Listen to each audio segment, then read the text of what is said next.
오늘 우리에게 주시는 하나님의 말씀 마태복음 6장 9절부터 13절 말씀입니다.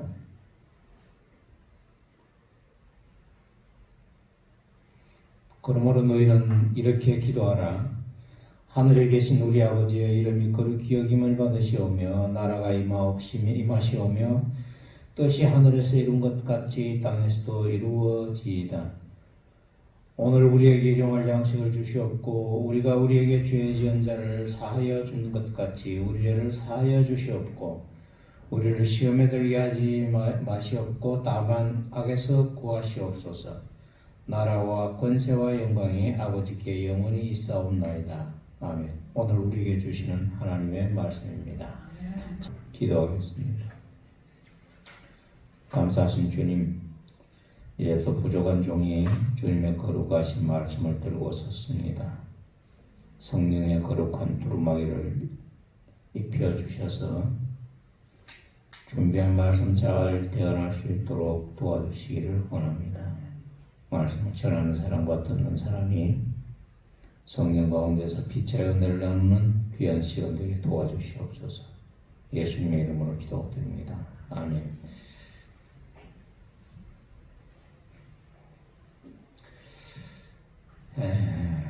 예수님이 이 땅에 오셔서 수만 명 모이는 큰 교회 예배드리러 갔다고 가정을 한번 해보시기 바랍니다. 그 교회 담임 목사가 어떤 태도로 예수님을 대하리라고 여러분들 생각을 하십니까? 담임 목사 중에 그래도 양심이 있는 사람은 좀 예수님 오셨다고 또 간단히 소개하는 사람도 있을 끼고, 그죠? 또 설교라도 또 한번 해달라고 하거나, 그러면 죽더라도 한번 해달라고, 한 말씀 해달라고 하는 사람도 있겠지만, 어떤 사람은 안 그렇겠습니까? 예수님은 자기 다 드러나게 뽀록나니까, 시큰둥하게 무시하면서, 말라고 여기 왔습니까? 하늘에 계시면 우리가 예배도 잘 드리고, 헌금도 잘하고 하는데, 아마 쫓아내는 사람들이 있을 것 같아요. 그 종로에 제가 이제 서울서 살면서 종로에 그 야바이꾼들 있지 않습니까?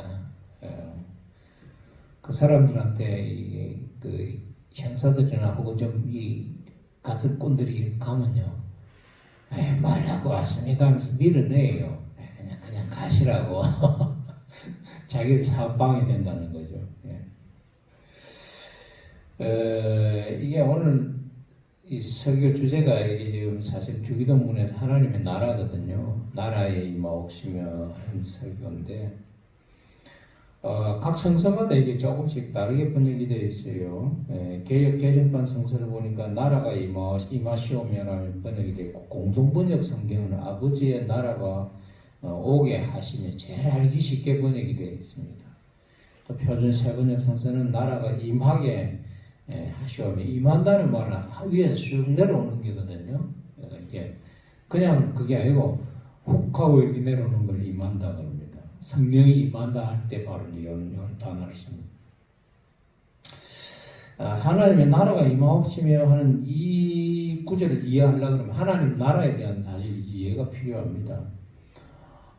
유대인들은요, 하나님의 이름이 너무 거룩하다고 생각하기 때문에 하나님이란 철자가 나오면 그냥 그걸 안 읽고 아도나이를 읽는다고 제가 말씀드렸지 않습니까? 하나님의 나라라는 말도 마찬가지입니다. 그래서 하나님의 나라라는 말 대신에 하나님의 통치, 말쿠트 샤마임이라는 말을 썼어요. 하나님의 통치라는 말을 대신해서 사용했습니다.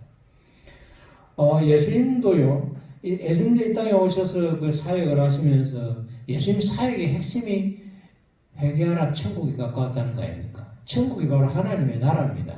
바실레이아 투 데우라 그래서 하나님의 나라입니다. 천국은 하나님, 예수님 사역의 핵심 그 사역이었는데, 예수님도 하나님 나라를 말씀하실 때는 직접 말씀 안 하시고 여러 가지 비유를 통해서 말씀을 하셨습니다. 예를 들어서 씨 뿌리는 비유, 또 겨자씨 비유, 누룩의 비유, 밭에 감추인 부화 비유, 좋은 진주를 구하는 상인, 그죠?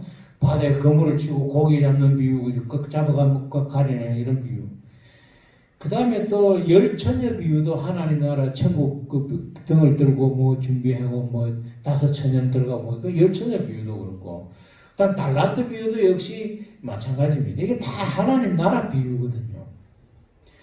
그러니까 예수님도 그 당시에 유대인들의 관습을 하나님 나라에 대해서 말씀을 하실 때 이렇게 그 당시 유대인들의 관습을 충실히 따랐다는 것을 알 수가 있습니다. 예수님이 말씀하신 이 하나님의 나라는 우리가 신앙 간증에서 듣는 것하고는 많이 틀립니다. 죽었다 살아난 사람들은 뭐 하늘나라 갔다 왔다고 그냥 간증하는 것을 우리가 가끔씩 들을 수가 있습니다. 예. 근데 저는 이분들의 간증이 틀렸다고는 생각 안 합니다. 틀렸다고는 생각 안 하지만, 그러나 또 전적으로 믿지도 않습니다. 처음에는 이렇게 조금 처음 간증할 때 좀 근데요, 이 사람들이 뭐 한 10교회, 20교회 다니면 완전 프로가 돼가지고 막 뻥튀기가 되고 해가지고요. 나중에는 완전히 그냥 녹음기 비슷하게 사기꾼 좀 미안합니다. 희한하게 하여튼 그 뻥튀기가 돼가지고 하나님 나라에 대해서 자기 또 갔던 천국에 대해서 이야기를 합니다. 문제는 천국도 번지수가 다른 거, 동양 사람 경험한 천국이 다르고 서양 사람 경험한 게 다르거든요. 예. 이게 참 그래요. 저도 목회를 하면서 기도해서 2번이나 죽은 사람이 살아나는 경험을 했다고 제가 여러분들한테 말씀드렸지 않습니까? 근데 그분들은 또 저한테 몇 시간 동안 하나님 나라를 갔다 왔는데 저한테 이야기를 안 해요. 예. 그러면서 장로님 모아놓고, 제가 인천에 있을 때는 그 이명건 집사님이 목사님 잘 모시라 그러고, 아들한테 유언 신앙생활 잘 하라 그러고, 며느리한테 신앙생활 잘 하라고, 이제 그 유언만에 다시 돌아가시더라고요. 몇 시간 만에 살아나가지고. 또 어떤 사람은 뭐 영화실까지 내려가기 일부 직전까지 갔다가 또 살아나서도 그냥 자기가 제가 그때 발자국 기도를 했는데, 무슨 생각에 발자국 기도를 했는지 모르겠습니다만, 전도사님만 같이 가서. 근데 살아나도 그렇게 천국 경험했다든지 이런 이야기는 안 하는 것 같아요. 어쨌든 우리가 하나님 나라를 이야기할 때는 예수님이 비유해서 말씀하신 것처럼 그게 그림으로 그려진 하나님의 나라고 말로 표현하다 보니까 그냥 그렇게 된 겁니다. 그게 말로 표현할 수 없습니다. 하나님 나라는 요한계시록에 나오는 하나님 나라를 어떻게 말로 표현하겠습니까? 요한이 그게 환상을 보고 쓴 것 아닙니까? 사람이 환상 보고 그걸 갖다가 어떻게 글로 다 표현합니까? 말로 못하죠. 글로. 꿈꾼 것도 말로 해도 말로 다 표현 못하지 않습니까? 마찬가지입니다. 어쨌든 이 현대인들은요, 이 하나님의 나라라는 게 현대인들한테 굉장히 낯설고 별로 와닿지를 않아요. 솔직히 말하면 그렇습니다. 예. 근데 예수님 당시 하나님 나라라는 말은 굉장히 좀 그 사람들한테 익숙했어요. 그래서 이 민중들은 하나님 나라가 임하기를 간절히 기대하고 있었고, 또 하나님 나라가 임하면 이런 현상이 일어난다면서 다 알고 있는 상황이었어요. 예. 이걸 이제 메시아 대망사상이라고 이야기를 하죠. 이런 상태에서 예수님은 제자들한테 하나님의 나라가 임하시오며라고 기도를 가르치셨고요. 그리고 또 예수님의 생애 전체를 보면 그 생애 전체가 바로 하나님의 나라의 모형을 보여주신 것입니다. 그래서 오늘은 이 하나님의 나라에 대해서 2가지만 생각해 보려고 합니다. 하나님의 나라는 정치적인 해방과 독립이 있고요, 경제적인 해방과 독립이 있고, 영적인 해방과 독립이 있습니다. 그래서 오늘은 정치적인 면과 경제적인 면만 이렇게 좀 살펴보려고 합니다. 하나님의 나라는 정치적인 해방과 자유가 있는 곳입니다. 여러분, 창세기에 그 하나님 나라 모형이 있죠. 에덴 동산, 그죠? 거기에는 어느 누구의 간섭도 받지 않았습니다. 그죠? 거기를 다스리는 사람은 최고의 그 주인은 하나님이고, 그 동산에 하나님의 위탁을 받아서 동산을 관리하는 사람은 아담과 이브였습니다. 어느 누구도 사람 위에 사람 없고 사람 밑에 사람 없는 것이 바로 이 정치적인 이념에서 하나님의 나라입니다. 완전한 해방이죠, 이거. 예. 이게 지금 하나님의 나라에 대한 이해에서 문제가 되었던 것은요, 유대인들이 생각했던 하나님의 나라, 정치적인 면에서 하나님 나라와 예수님이 생각했던 하나님의 나라가 달랐다는 겁니다. 유대인들은 정치적인 면에다 종교적인 면이 섞여 있었습니다. 그래가지고 메시아가 오게 되면 구세주의 능력으로 유대의 적들을 다 쳐부시리라 생각했습니다. 전쟁이 일어나는 거죠. 종말에 있을 전쟁이죠. 아마겟돈 전쟁이라고 이제 요한계시록에는 이야기합니다만. 이렇게 되면 큰 환란이 오게 되고요. 마지막 때는 죽은 사람이 부활하고 하나님 그 부활하신 사람들 중에 행위에 따라 심판합니다. 선한 행위를 했는가 나쁜 행위를 했는가 따라서 이제 한 사람 지옥을 한 사람은 이렇게 뭐 영영형벌을 이제 낙원으로 가고 영영형벌을 받게 되는 이런 이제 이게 있습니다. 큰 종말의 때 큰 마지막 큰 환란이 오는데 환란이 오기 전에 믿는 사람들은 휴거를 당해가지고 하나님과 천년 동안 왕노릇 하게 되는 걸 그 전천년설이라 그래요.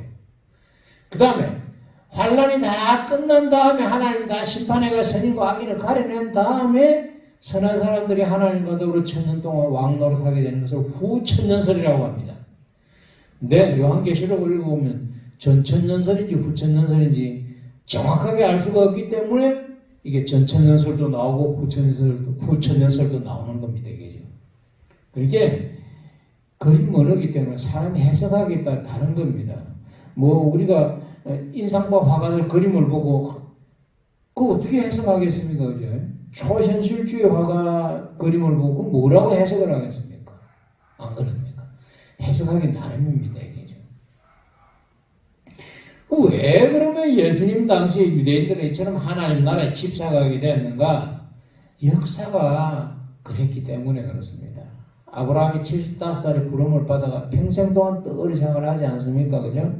괜찮이 이삭 자식 하나 얻어가지고 이삭이 이제 또 야곱을 낳고 그죠? 그래가지고 자식들 사이에 암투가 벌어지고 야곱이 이제 그 아들 하나가 그 이집트로 안 갑니까? 요셉이가 그죠? 그래서 요셉이 따라서 이제 이 야곱도 이제 이집트로 내려 400년 동안 이집트에 삽니다. 그 400년 동안 이집트 생활이 별로 편하지 않았습니다. 물론 뭐 종살이 한 적도 있겠지만은 하여튼 성경은 이집트에서 400년을 종살이라고 이야기를 합니다.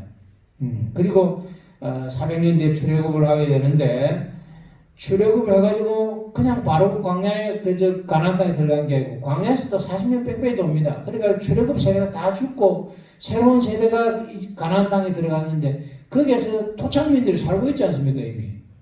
그래서 들어간 사람들은 뭐 별로 힘이 없고 토착민들은 이미 군대와 성을 다 가지고 있기 때문에 토착민들하고 또 지루한 전투를 합니다. 그리고 가나안 땅을 점령을 하고 나서도 그게 살면서도 사사시대 약 400년이 이어집니다. 참 지루하죠. 예. 그리고 다윗 왕 때 비로소 통일이 되면서 안정이 되는데 다윗 왕과 솔로몬 시대 때 불과 반짝 한 50년 정도 마음 놓고 삽니다. 50년 자기 땅에서. 그리고 또 나라 갈라지죠. 나라 갈라지면서 북왕국이 먼저 망하고 난 뒤 한 150년 정도 남왕국이 지속되다가 바벨론 땅에 포로로 또 끌려가지 않습니까? 북왕국의 열지파는 어디로 갔는지 없어졌어요. 그 당시에. 피난을 가면서 뭐 그쪽 북아프리카 쪽으로 갔다는 사람도 있고요. 이집트를 통해서 나일강 상류 쪽으로 아프리카 쪽으로 간 부족도 있고요. 실제로 그게 유대민족 그 유대 습관을 지키는 아프리카 부족이 있었다고 그래요. 그래서 이스라엘에서 비행기를 가지고 시로 오기도 했고요. 그 다음에 러시아 쪽으로 이렇게 도망을 가 지금 현재 러시아 쪽 아주 깊은 산골에서 유대 민족들의 어떤 습속을 지키는 그래서 유대 학자들이 가서 연구를 해서 그 사람들이 유대인들을 데려오기도 했습니다. 그리고 심지어 중국에까지도 흘러갔다고 그래요. 그건 모르겠습니다. 어쨌든 나라 망하고 바벨론 땅에 끌려가 70년 또 종살이를 합니다. 그러니까 돌아왔는데 그 뒤에 조금 더 반짝하다가 헬라 제국 알렉산더 대왕이 그 전국을 통일하지 않습니까? 지중해 일대를 또 헬라 제국에 또 종살이를 합니다. 그 알렉산더 대왕이 또 종살이 끝나고 나니 그 다음에 누구 통치를 받습니까? 로마 통치를 받거든요. 그게 유대 역사를 가만히 보면요, 정말 핍박과 서름과 참 종살이의 역사라고 해도 지나친 말이 아닙니다. 이게 이 사람들이 어떤 생각이겠어요? 좀 마음 놓고 살 수 있는 땅. 그죠? 마음 놓고 좀 살 수 있는 날이 좀 오면 좋겠다는 겁니다. 이게 꿈입니다, 그냥. 근데 그날이 언젠가? 바로 메시아가 오면 그날이 온다는 겁니다. 그래서 메시아가 유대 민족들을 대적하고 압제하던 모든 민족들을 다 쳐부시고, 유대 민족들이 왕 노릇하게 된다는 이런 꿈을 가지게 되는 겁니다. 이게 정치적인 생각과 종교적인 생각이 겹쳐서 바로 예수님 당시에 메시아 대망 사상이 태어나게 된 겁니다. 참 강대국에 의해서 강요된 굴종과 노예살이, 억압과 고난, 수모의 연속이 바로 하나님 백성들의 역사였습니다. 이런 민족들이요, 정말 자유다운 자유를 제대로 누려보지 못한 이 민족들이 메시아가 오면 자유를 주시리라고 생각했거든요. 메시아가 오면 해방이 되리라고 생각했던 겁니다. 생존을 위해서 수천 년 동안 강대국에게 머리를 숙이고 눈치를 보며 살아야 했던 이 민족들, 이 민족들이 뭘 꿈꿨는지 우리는 깊이 생각하지 않아도 쉽게 알 수가 있지 않습니까? 이 사람들이 간절히 원했던 것은 어떤 사람이나 국가 권력에 매이지 않고 눈치 보지 않고 마음껏 살 수 있는 해방과 자유였습니다. 이 사람들은요, 왕을 인정 안 했지 않습니까? 왜? 왕이 있어 보니까, 이집트에서 400년 동안 왕이 있어 보니까 왕이 하는 짓이라고는 그냥 맨날 억누르고 그냥 짓밟고, 그죠? 세금 걷어가고, 부역에 차출당하고, 그런 거였습니다. 그러니까 하나님만이 최고의 왕으로 여겼던 거죠. 이 사람들은 사람 위에 사람 없고 사람 밑에 사람 없는 하나님이 통치하시는 나라, 사람이 왕이 아니라 하나님이 왕이 되어 다스리는 나라를 꿈꾸던 겁니다. 고통스러운 오랜 역사를 거치는 동안 하나님의 나라라는 말은 정치적인 면과 종교적인 면 모두를 지니게 되었습니다. 그리고 예수님 당시에 유대 백성들은요, 팔레스타인의 땅에 살았던 유대 백성들은 이걸 정치적인 면과 종교적인 면으로 모두 받아들여서 바로 메시아 대망사상, 구세주 대망사상을 가지게 되었던 것입니다. 해방과 자유, 이 두 단어는 수천 년 동안 고통스러운 삶을 살아왔던 하나님의 백성들의 희망을 아주 응축시켜 놓은 말입니다. 예수님께서 제자들에게 하나님 나라가 임하시오며라고 기도를 가르쳤습니다만 이게 단순한 기도가 아니라는 우리가 이렇게 알 수가 있습니다. 이 기도 속에는 하나님에 의해 주어지는 궁극적인 해방과 자유의 나라에 대한 간절한 염원이 포함되어 있습니다. 이 기도를 통해 하나님의 백성들은 자기들의 진정한 통치자가 누군지, 해방과 자유를 가져다 주는 분이 누구인지 확인하고 고백했던 겁니다. 그저 하나님의 나라가 임하시오며라고 기도한 것 아닙니다. 저는요, 이 기도를 보면서 그런 생각합니다. 하나님의 나라가 임하게 해달라는 이 기도는요, 예수님 당시뿐만 아니라 오늘날에도 정말 필요한 기도라고 생각합니다. 왜? 오늘날 세상 돌아가는 거 한번 보십시오. 세상 돌아가는 거 보면요, 개인이나 혹은 국가나 힘에 중독되어 살아갑니다. 현대 문명에, 저는 현대 문명을 힘에 중독되어 살아가는, 힘에 중독되어서 힘으로 돌아가는 문명이라고 저는 생각을 합니다. 현대 사회는 개인이나 국가나 힘에 중독되어 있습니다. 물론 이 힘을 상대방을 섬기는 일에 사용하면 별 문제가 없어요. 별 문제가 없지만은, 그러나 대부분의 사람이나 대부분의 국가는요, 힘을 상대방을 섬기기보다는 자기가 군림하고 자기 자신의 존재를 드러내는 일에 사용하고 있습니다. 그렇게 되면 결국 그 힘에 짓눌려서 아우성을 지르는 국가나 아우성을 지르는 개인이 생기게 되는 것입니다. 현재 우리나라를 비롯한 국제관계를 보면 이 점이 잘 드러나고 있습니다. 예나 지금이나 강한 나라는 약한 나라를 알게 모르게 짓밟고 간섭합니다. 강대국은 약소국의 터집을 잡고 전쟁을 일으킵니다. 이게 최악의 경우입니다. 왜? 전쟁이 일어나면 군수산업이 돌아가지 않습니까? 미국이 이 경제대공황에 빠졌을 때 미국 경제대공황을 해소시킨 것은 2차 대전이거든요. 막대한 군수물자가 필요하니까 그냥 거기서 미국이 세계 주도권을 지게 된 겁니다. 전쟁이 2차 세계대전이 영국, 뭐 독일 그쪽 유럽 쪽에서 벌어지고 또 일본하고 태평양 쪽에서 벌어졌지 않습니까? 그러니까 세계 각국은 그런 전쟁을 수행하기에 돈이 모자랐습니다. 결국 문자가 어디서 나왔습니까? 미국에서 나왔던 거죠. 세상에 공짜가 어디 있습니까? 미국에서 물자를 대주는 대신 그 나라들은 어떻게 합니까? 이제 전쟁이 끝난 다음에 미국 간섭을 알게 모르게 받는 겁니다. 이번에 독일의 미군 기지 축소한다고 유럽에서 제일 큰 그 미군 기지가 독일이거든요. 이 독일의 나토군 전체를 통제합니다. 이게 미군들이요. 뭐 아무 상의도 없이 철수를 하는 거예요. 그럼 소련 아주 강대한 국가가 또 있지 않습니까? 또 소련과 가까운 중국이 있지 않습니까? 그러니까 이 유럽 쪽에서 흡급할 수밖에 없는 겁니다. 현대사회에서 이 강한 나라가 약한 나라를 도와줄 때는 절대 공짜가 없습니다. 우리나라 미군 주둔하죠. 이것도 역시 마찬가지입니다. 예. 저는요, 북한하고 전쟁이 일어나는 거 겁나지 않습니다.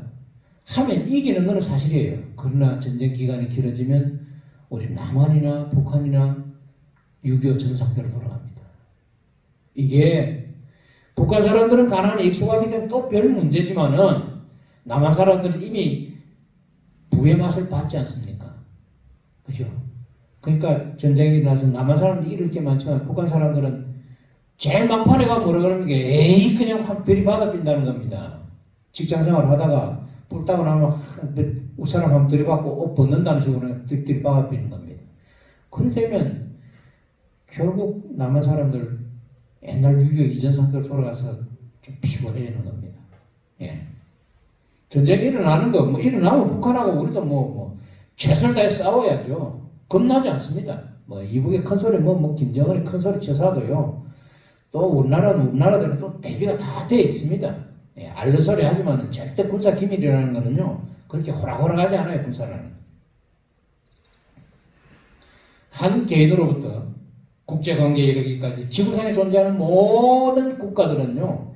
힘의 원리에 매여서 살고 있습니다. 그러나 이 힘이 영원하지 않다는 데 이제 이 문제가 있는 거죠. 힘이 없어지면 자기가 억눌렸던 그 힘으로, 억눌렸던 이상으로, 나중에 억눌림을 당하게 됩니다. 근데 하나님의 나라는 그렇지가 않습니다. 이 현대사회를 한번 보시기 바랍니다. 현대사회는 개인이나 국가나 힘에 도취되어가지고 상대방을 억누르고 이로 인해 분쟁이 일어나고 죽음이 일상이 되어 있지 않습니까, 솔직히. 예수 당시 로마 제국이 그랬고 세계 역사를 수놓은 수많은 강대국들의 역사가 그렇습니다. 근데요, 이 힘이라는 것은 하나님보다 자신을 믿게 하고 다른 사람이나 국가를 억압합니다. 마지막에는 본인뿐만이 아니라 다른 나라까지도 망하게 만드는 겁니다. 힘이 아니라 사랑에 의해 다스려지며 참된 해방과 자유를 주는 하나님의 나라가 임하게 해달라고 기도해야 될 필요가 바로 여기에 있는 겁니다. 저는 오늘 우리 예수님께서 우리에게 가르쳐 주신 이 하나님의 나라가 임하게 해달라는 기도, 이 기도가 우리의 기도가 되고 전 인류의 기도가 될 수 있기를 간절히 바랄 뿐입니다. 두 번째요. 하나님의 나라는 이 경제적인 자유와 해방을 이야기합니다. 아무리 독립하고 싶어도요. 이 경제적인 그 자유가 없으면 독립이 안 됩니다, 여러분. 그걸 알아야 됩니다. 물론 모든 걸 포기하고 우리 텔레비전에 요즘 나는 자연인이다? 맞죠? 예. 나는 자연인이다처럼 그냥 그렇게 살면 다 세상살이를 다 포기하고 산속에 그냥 들어가서 혼자 살면 별 문제가 없어요. 별로 경제적인 면으로 제약을 안 받고 산에서 나는 거 먹고 살면 그냥 상관이 없습니다만 세상 사람들과 어울려서 살아가는 이상 이 경제적인 독립은 굉장히 중요합니다. 출애굽한 이스라엘 백성들을 놓고 이 점을 한번 생각해 보시기 바랍니다. 출애굽하고 나서 이제 이 물 문제도 심각했지만 제일 심각했던 건 먹거리 문제였거든요. 광야에서 농사를 안 지었지 않습니까? 그렇기 때문에 뭘 먹고 살아야 될지 이게 걱정이었습니다. 이 사람들이 나중에 출애굽하고 얼마 안 지나가지고요. 민수기 11장 5절부터 6절 말씀에 보면 우리가 애굽에 있을 때는 값없이 생선과 외와 수박과 부추와 파와 마늘, 야채들 마음껏 먹었다는 겁니다. 예.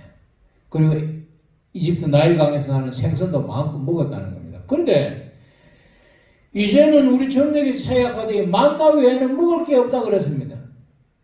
만나 이 하늘에서 낸 그 가시 같은 식물 있지 않습니까? 하나님이 결국은 뭘 여기다가 더해주십니까? 메추라기를 더해주십니다. 메추라기를 더해주셔가지고 만나 메추라기를 통해가지고 이 사람들이 광야 생활을 하게 하십니다. 만나 메추라기가 뭡니까? 경제적인 자유를 상징하는 거죠. 몸은 광야에 나와 있지만은 마음은 계속 애굽에 고기 가마솥에 있었지 않습니까? 그죠? 먹고 마시는 문제로 인해 가지고 이스라엘 백성들은요, 광야에서 다시 이집트로 돌아가자고까지 할 정도였습니다. 이 경제적인 자립이 안 되는 겁니다.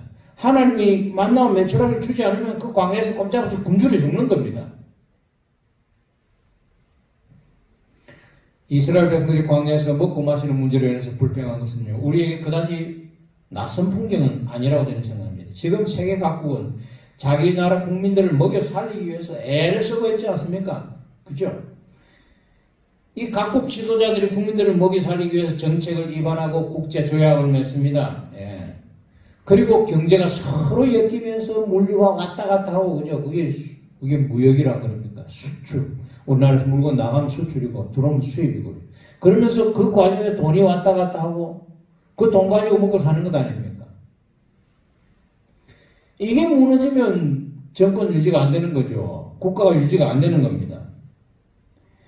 현대사회에서의 경제라는 것은 모든 방면을 움직여 나가는 근본 원동력입니다.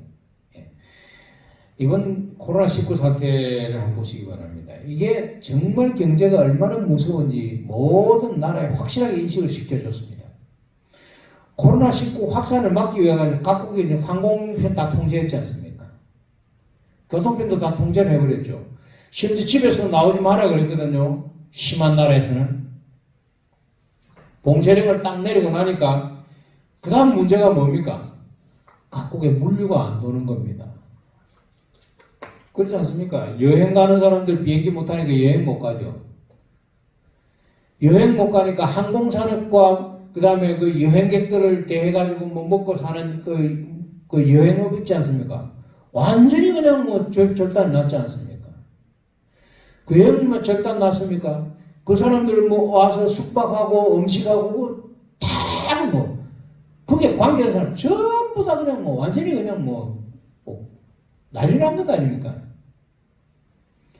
국가 사회도 단절이 되고 개인 사회도 단절이 되고요. 물류 이동은 전부 제한이 됐고요. 돈이 있어도 여행 못 갑니다. 요즘 같은 경우는. 예. 중국 가는 사람들요. 중국 들어갈 수도 없지만 들어가서 보름 동안 중국에서 그 잡혀 있어야 돼요. 아무것도 없이 잡혀 있어요. 돈 내고 잡혀 있어야 돼요. 돈 있어도 물건 마음대로 못 사고요. 마음대로 못 가고. 예. 그러니까 경제가 안 도는 겁니다. 삐걱삐걱하죠, 지금, 그죠?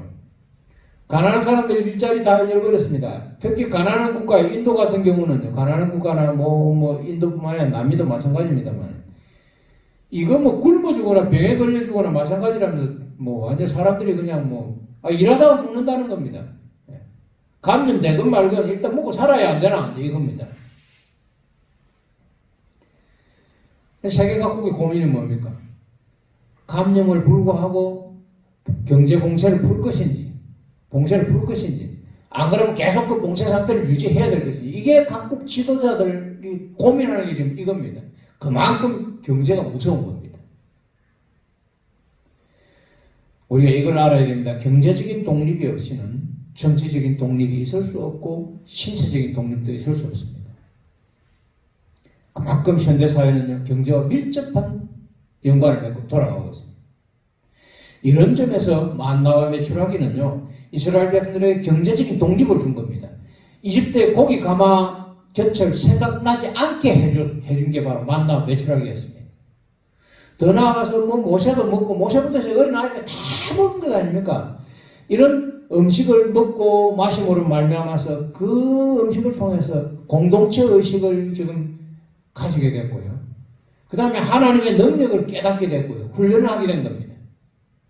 하나님은요, 만나와 매출하기라는 이 조건을 통해서, 이 경제 여건을 통해서 이스라엘 백성들을 딱 반듯하게 이렇게 나름대로 틀 안에 다듬어 놓으신 것입니다.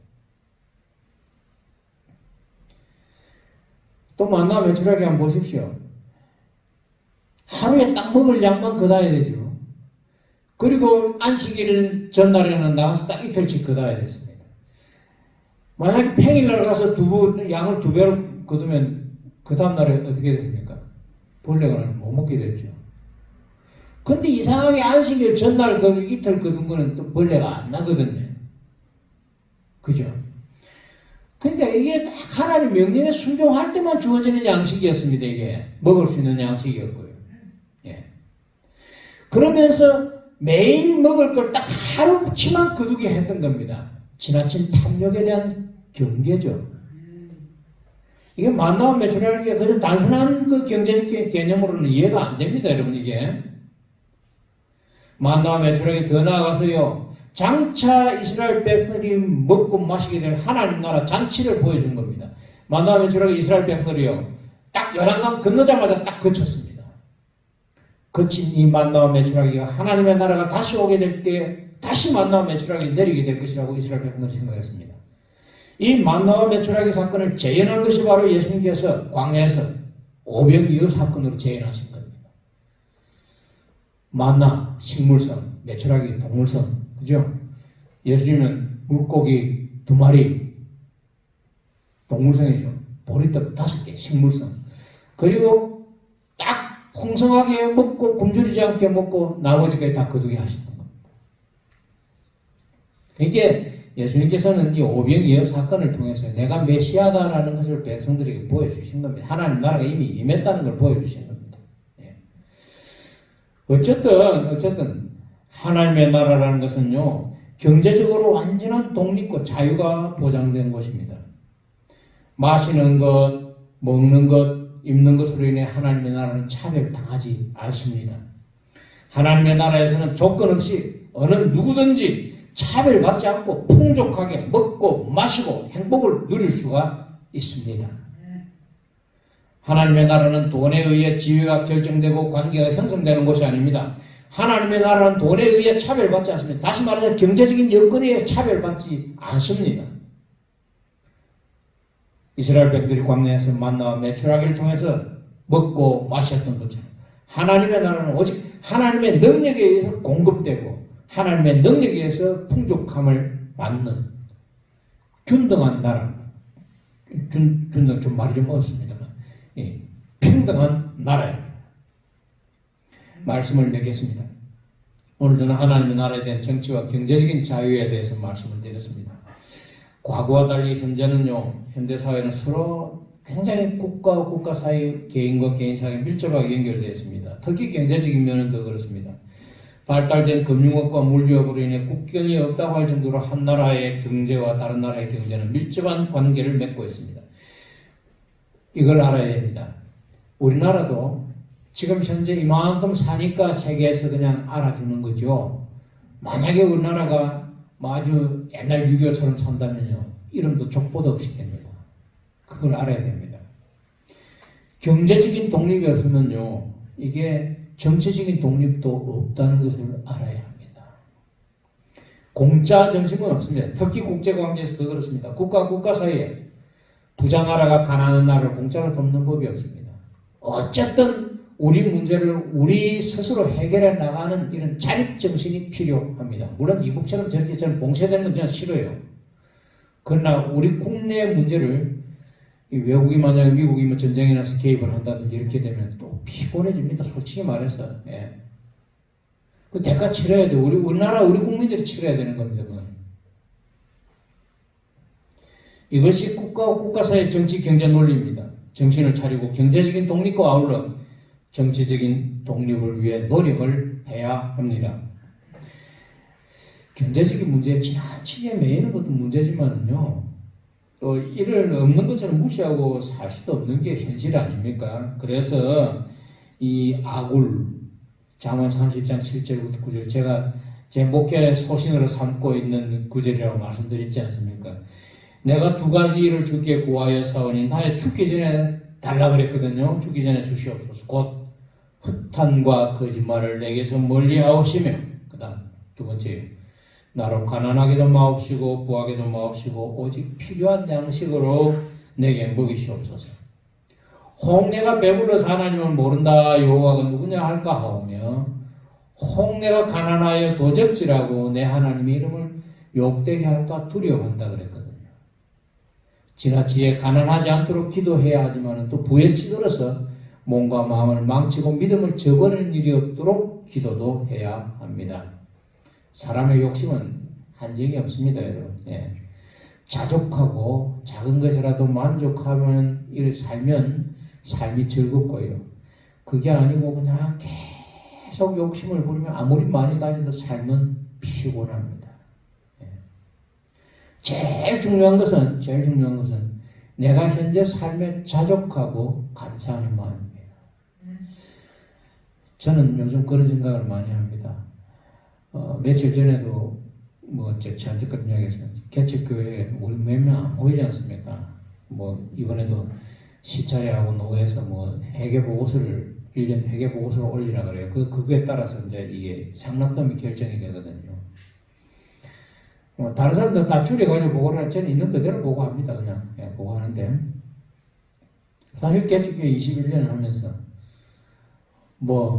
많이는 못 받았지만 그죠. 월급은 사례금 매달 못 받아서 이렇게 한 적은 없습니다. 물론 교회 사정이 어려워 좀 줄인 적도 있고, 상여금도 처음에는 못 받았지만 그래도 요즘 1년에 100%는 받지 않습니까?